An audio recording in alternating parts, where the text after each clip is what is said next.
Your team is traveling through the Underdark, and one of your players makes a wrong turn and ends up in a fortified bandit camp, or perhaps a surface-dwelling group of mercenaries is needed to be taken out, or even a local lord has an underground dungeon you need to explore. This is a Matt Monday, a map assembly time-lapse and talk. I am Matt, aka Bandit, and this is my fortified underground bandit camp. Now let's check out how I put this all together. Alright, so this is one of the maps I decided to do just from scratch, as in, I don't have anything written on a piece of paper, I don't even have an idea exactly what I'm looking for, but I know I want some traps, I need some places for people to live, I need at least 2 mess halls, one for professional and one for just regular people usage, and of course, you know, a little bit of a treasure room, maybe a place for the powerful person to live, as well as something else to mess with. So I'm doing some basic build outs right here, a single entryway to start off with 6 passages, a side room, and a little sort of small area I was going to use for storage or maybe something else.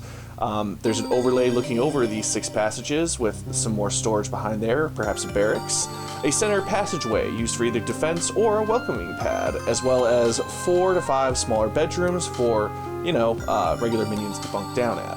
We've got a small mess hall, a larger mess hall, and then the big boss room, which should be split to different spaces, as well as a treasure room down below where everything can be stored, as well as a second escape, either for the bosses to flee out of or for the players to escape out of so they don't have to backtrack all these channels.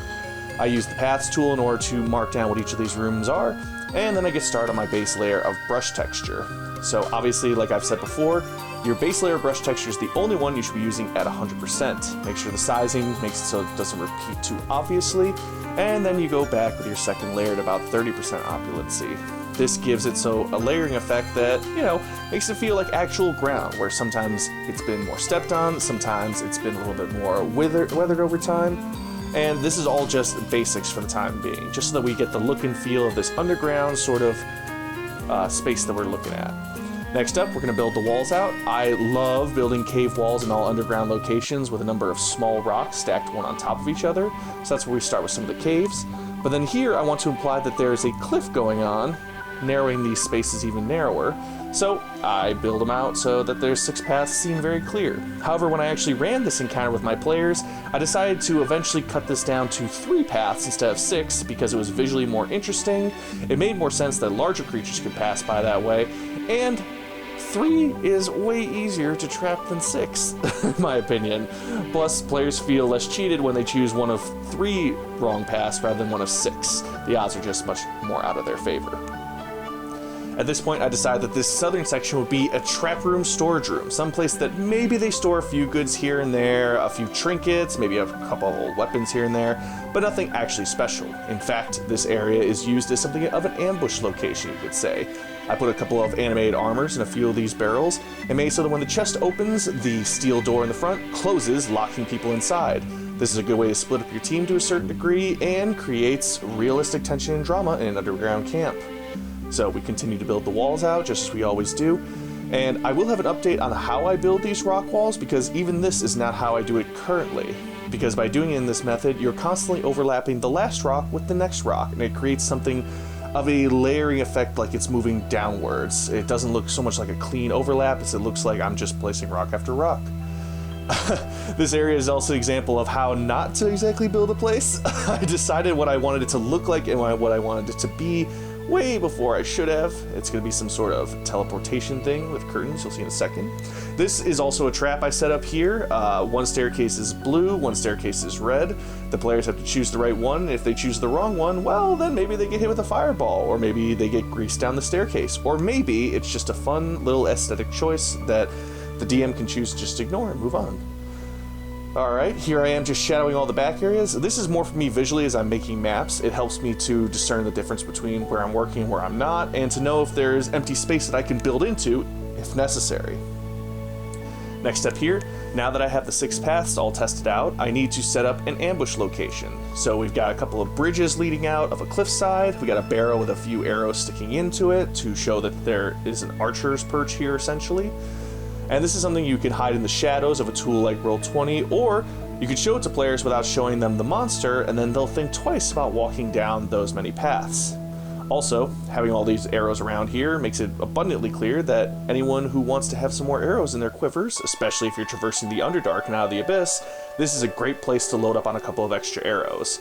Or maybe one of the barrels is booby-trapped. Again, I like to make maps that give people plenty of options, either to trap things, remove them, or just to tease the players. But visually interesting things always help to drive the narrative and help to keep players engaged and ask questions. Again, we've got another rock wall going in here. I destroy the path once I know a good idea of what I'm going for, and I put a door or two in front of the way because everyone likes to have doors in front of their rooms, am I right? A couple of more simple rock walls here and there. In the future, it would probably be a better idea to copy and paste 5 foot by 5 foot or 10 foot by 10 foot paths one after the other, and you can see a little bit of that going on there, but, you know, I'm still learning. I am not perfect at this by any means. I especially learned that once I started putting over 400 rocks in one map at one time, Inkarnate decided to slow down like crazy. Something that fixed this was to select the rocks that I already made into walls that I was comfortable with, and then flattening them to the foreground by right-clicking on a lot of rocks and then clicking flatten FG. But going forward, I have a much better way that I would set those rocks up, and I will talk about that in future maps, in future talks. But these cliffs too, I started to utilize a lot more of. Really, as long as you're getting the dark part towards the center and the light part towards the top of the wall, essentially, or the farthest part of the wall, that really does give the sense that the cave is appropriate. Plus, it's better to have the rocky outcropping on the outside when you first enter, so that it looks like really rough, and if someone was to walk in here, they might decide, oh, it's just an unmanned cave, and then walk into a trap like a fool. I mean, that's how you get people kidnapped, right? And then having the actual interior look more like it's dug out in a professional way because people are living there, you know, and they don't want to live in squalor or gross rock walls that could stab them at any moment. Now, a minute ago you saw me change the cliff hues. I wanted to make them look a little bit more sickly and a little bit more like they've been touched and moved around a lot more. We've got ourselves a weathered carpet that I take a lot of the saturation out of. Anything underground, you want to take out a good amount of the saturation to it because that means you're taking the color out of it, the color saturating it. And this gives it a very, like, it hasn't seen the sun in a while, and it's getting dirty all the time and being stepped on. So I did that with everything, the bed, the chest, the rug, even the walls themselves. And I think it really helps to sell that this is an underground layer more than it's just stuff that's been stamped into a rocky floor, essentially. Because you could essentially build this exact same map, but have it be on the surface. I'd add in more grass, stuff like that, but it's not on the surface, it's underground for right now, and that's what we're working with for the time being. So I copy and pasted all the rooms, just because minion rooms can be very simple. Very rarely do you need to specialize them unless you want to name every NPC like some sort of sociopath. I don't mean that to offend anyone, but oh man, that's so much prep work and time you have to put in for every single place you go to, and that's just not for me. When you're working with the cliff tools, it's good to use the long ones for the straightaways, and then to take the single rock pieces that are very small, usually 5 foot by 5 foot squares, and put them in every corner with this sharp point facing outwards diagonally. This really helps with the curve and gives it a very natural look with how the cave walls are set. Alrighty, so we are just walling off the rest of this underground space here. The bedrooms, as far as I'm concerned, are basically done. I think I need to add doors to a few of them, but we are good to go there. So we're just mapping out the rest of these areas so that they look nice and clean. You can see this floor here, I kept a little bit less like it's stepped on. That's because I'm about to cover it with rugs to make a makeshift floor, essentially. Essentially someone who doesn't know how to decorate, so they just steal every rug they can and put them one on top of the other until they're no longer stepping on dirt. You can make that a personality trait too. I also decided to line the boss's lair with rune stones. Now you can't tell from this distance, but the stones all have etchings on them. So I'd bring up the contrast and the brightness down a bit, which makes the etching stand a little bit more if you're zoomed in. This way you can give a magical explanation for something that's going on there, or maybe it's just someone who's paranoid that likes to put up a lot of stuff like that. Either way, gives players options to read into things. We finish up the storage room down there with a few more barrels so all the walls are covered. This makes it look like it's got a lot of good stuff in there and tempts players inside there. And then here I go with the rugs thing I'm talking about. I've got a couple of layers going. Once I've chosen how many I'm doing, I'm quickly switching between them and putting one or two and then another one or two of a different type of rug. This gives it an appropriate layering effect where there's not too much of one color or one style at any given time. Then I'm putting down the fancy tools because anyone with that many rugs clearly has some sort of fanciness going on. Double doors are just a single stone doors, two of them facing each other. A nice circular rug to give the sense of opulence on both sides. And yeah, this is the part where I like to start furnishing. As soon as I've got the walls down, I get the main set pieces of the things I know where things go. For me, rugs are a great spot to put in front of doorways, especially because when you're using tools like Inkarnate, sometimes people cannot tell what is and what is not a door, especially once you're in game. Having a rug in front of a door helps with that enormously. Here we've got ourselves a table with 2 elemental chairs, fire and ice. You don't need to have a fire and ice enemy. You could have just a fire one and then a sad, tragic backstory about how his queen died, or vice versa, because yay, powerful women in D&D especially. Okay, so we've got all the doors placed now. We've got seats for the commoners, seats for a guest, and side seats for either guards to be sitting in the corner of the rich people's table, or perhaps just some space for some more commoners to sit in and watch what's going on. Now that we're in the trap space, we do another 20% opacity, or in this case it looks like just 0.1% opacity with some blood particles to show that it is a trap and something to be worried about for someone who's looking closely at the map. We're getting the kitchen set up with a long table, always with a stove, and you always want a barrel of water. That always helps to really communicate that this is a kitchen, almost more so than the food itself. And for some reason I decided that squid was the primary food in this place, so I apologize for that. When you're setting up tables and chairs, tables should take up an entire 5-foot by 5-foot grid, but chairs should eke out about halfway or a quarter into a grid. That way when you put a token on top of it, it looks natural, like it's sitting at the table. And by a token I of course mean a monster token, something like in Roll20. And just a few more broken rugs, just to give the same feel of like the rich people get the nice rugs, the poor people get the broken up rugs. And you want to put some food and tables, copy and paste around. And now we're building this area. I decided that this should be a defensive fortification, both for gameplay aspect and for lore. This is the last spot you can reach from the front gate, essentially, before you start having to deal with the actual living conditions and loot and all the other stuff that's going on. Speaking of loot, we've got our treasure room building up with a couple of gold piles labeled on top of each other. If you layer the circles right, it doesn't look too obvious that they're all the same stamp. Remember, again, you want to have some lower saturation, but also throw in some cool stuff like a map and a couple of potions, a quill for writing, and then bing bang boom, you've got secondary rewards in another room. I put a statue in front that is easily trapped or made to look like a trap so that players are going to investigate it, as well as a pile of corpses, because who doesn't want to check out a pile of corpses? In rooms like this, it's always good to have. I also made a decision that the boss room should not just be where they live, but also a room where they quote-unquote play, essentially. I built a small little dungeon area here that you're going to see grown out in a second. You could call it a makeshift arena, essentially, with a place where they can send out their slaves and their captors to watch them attempt to escape only to be destroyed by other creatures. Or perhaps the cell itself is where they keep monsters, and this is where they like to feed them and let them work out and roam around. Or perhaps they just have a single lord or lady in there, and this area is heavily trapped in case adventurers try to save them. That's the thing with these types of maps. I like to build them so you have lots of options and you don't feel that you're locked into anything. However, I also tied this area into where the bosses themselves stay, so I started building it up north while I decided to build out the prison itself to again give players more options and have plenty of space in case you're saving a larger group of people. Throwing in a couple of blood splatters at the lowest opacity, of course, gives it the sense that people have died here, people have been hurt here, and it rises the tension for those involved.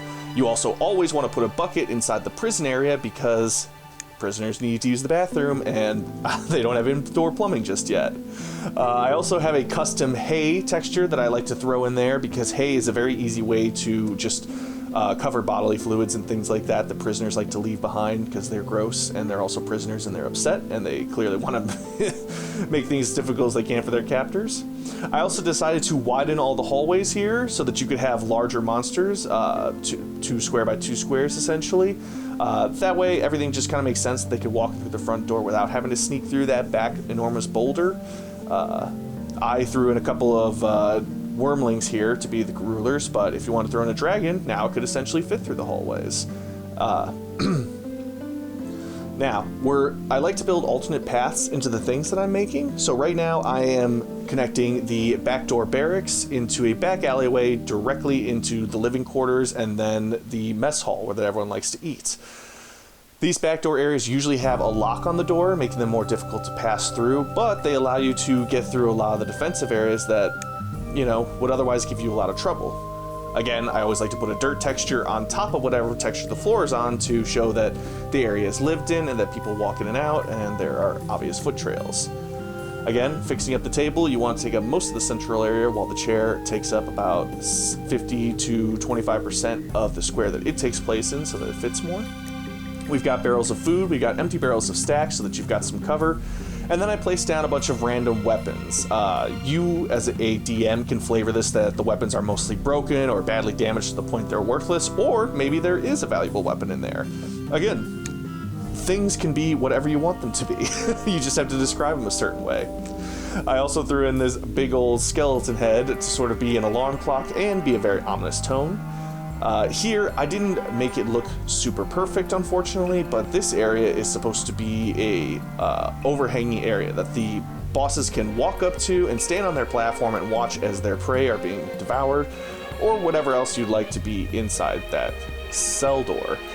I'm also making their place have that same rug look. I do update it in the final map to look a little bit nicer than this, but in the meantime, you put down the fancy bed, the fancy bedside tables, a bookshelf to make it look like they're important to some degree, as well as a couple of notebooks, because either they could be spell books to gift to your players, or they could just be notebooks and diaries of the monsters who live there. A fancy table with 2 chairs to mirror the 2 chairs that are on the rich person's mess hall table out there, as well as a larger map and a few mugs, maybe a knife, and of course their personal treasure hoard. You cannot forget something like that.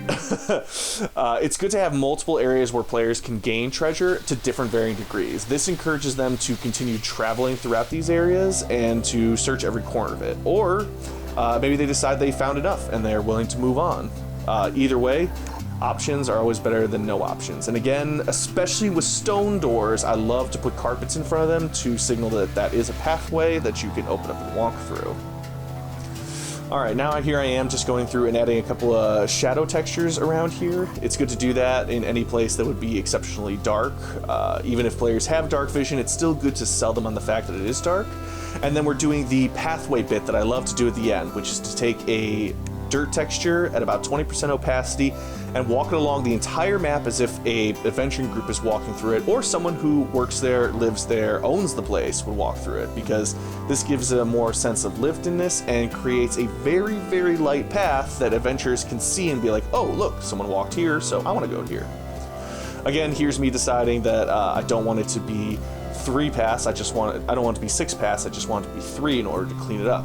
I changed it into just big rock formations, as that's easily recognizable by the players. I keep all the blood textures I was using before, and I changed the cliff sides on the left-hand side to make it look like it's overhanging more than it was before, because my players weren't picking up on it, so I decided to give it a bit of an update after our game. And I think it looks like it came out really well.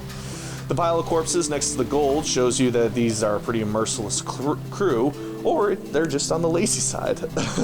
I also put down a couple of pieces of broken glass at about 20% opacity. You as the DM can run that as if the broken glass are noise trap. Back in the barracks, I put down a few targets for target practice, as well as a few arrows sticking out of there. It just helps to give the place a little bit more realism and something that the players can dive into. Adding in a couple of more broken rugs here and there to show off the doorways, and we are pretty much done with the map itself. I did a couple of changes afterwards, which I will talk about once this is finished up, including turning that skeleton into a fire trap of some sort. But again, that's more for flavor than anything else, and you as a DM don't need to do that. Alright, and here we have finally gotten to the ending. Honest with myself, I know that there are a few things I'd change and fix about this map, but for the most part, I'm happy with how it turned out. There's a lot of places to go, there's a lot of traps you could have, there's a lot of treasure to be had, and most importantly, there's a lot of fun to be had here. So check out my Patreon for more stuff with Bandit GM. I've got a lot of Out of the Abyss maps coming, including next week I will have an encounters map for all the random encounters that you can have in the Underdark, and I'm going to do the Dark Lake after that. Thank you so much for watching this. I'm going to have some more tips and tricks coming out, and more Map Mondays every Monday or every other Monday, depending on how busy I get. You folks have yourself a good day, and I have to say, like and subscribe, because that's how your brains are wired.